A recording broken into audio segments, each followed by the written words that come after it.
समस्त को नमस्कार।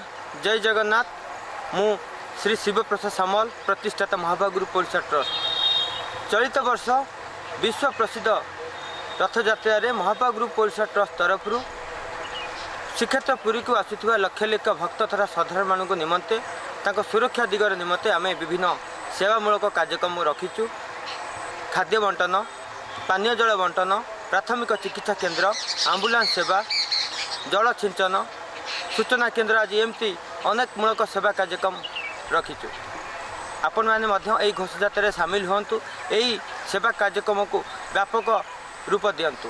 आपण मैंने भगवान आशीष लाभ कृपा पाइबे। आपण मैंने चाहिए स्वेच्छाकृत भाव में खाद्य योजना को व्यापक करने चाहूले।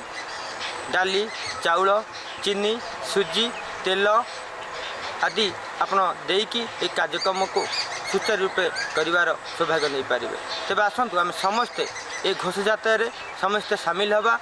श्रीक्षेत्र को आसुवा प्रत्येक भक्त तथा श्रद्धालु मान को सेवा जोगेदेवा। आम समस्ते यही जगन्नाथ देशर माटीर संतान। आसतु आम समस्ते ये रथयात्रा सामिल हवा। समस्त को धन्यवाद। वंदे उत्कल जननी।